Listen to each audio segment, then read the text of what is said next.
మీరు చూస్తే ఈరోజు పింఛన్లు ఇవ్వడం 63 లక్షల మందికి 4,000, 6,000, 10,000, 15,000 రూపాయలు పింఛనిచ్చే ఏకైక ప్రభుత్వం భారతదేశంలో తెలుగుదేశం ప్రభుత్వం, ఎన్డీఏ ప్రభుత్వం అని చెప్పి విజ్ఞప్తి చేస్తున్నా. ఎక్కడ ఎవరు ఇవ్వడం లేదు. 33,000 కోట్ల రూపాయలు ఖర్చు పెడుతున్నాం.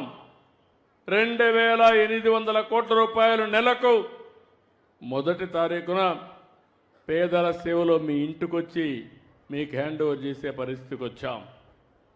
దీపం నేనే పెట్టాను, వంట గ్యాస్ ఇచ్చాం.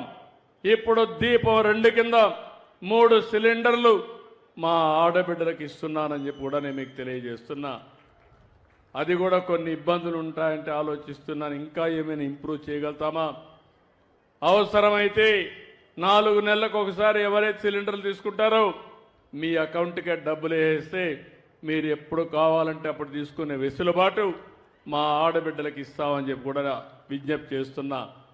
అన్నా క్యాంటీన్ పెట్టాం, పేదలకు 5 రూపాయలకే భోజనం పెడుతున్నాం. మెగా డిఎస్ఏ పెట్టాం. ఎవరైతే యువత ఉన్నారో మీ అందరికీ ఉద్యోగాలు ఇప్పించే బాధ్యత నాదని చెప్పాను. దాని ప్రకారం మెగా డిఎస్సి ప్రకారం 16,500 ఉద్యోగాలు రాబోయే 15 తారీఖు లోపలనే పూర్తి చేసి స్కూల్స్ ఓపెన్ చేసే లోపల మీకు ఉద్యోగాలు ఇప్పించే బాధ్యత ఈ ప్రభుత్వం తీసుకుంటామని చెప్పి కూడా నేను మీకు తెలియజేస్తున్నాను.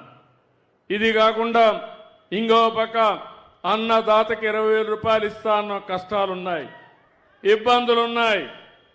కేంద్రం 6,000 ఇస్తుంది, రాష్ట్రం 14,000 ఇవ్వాలి. 3 విడతల్లో వారిచ్చే డబ్బులకి అదనంగా మనం కూడా 3 విడతల్లో అన్నదాత కార్యక్రమాన్ని పూర్తి చేసే బాధ్యత కేంద్రం వేసిన రోజునే మీ అకౌంట్లో డబ్బులు వేసే బాధ్యత తీసుకుంటామని చెప్పి కూడా నేను మీకు తెలియజేస్తున్నా. తల్లికి వందనం కూడా ఇస్తానని చెప్పాం. సూపర్ 6 చెప్పాం. నేను ఒకటే హామీ ఇస్తున్నాను, తల్లికి వందనం కూడా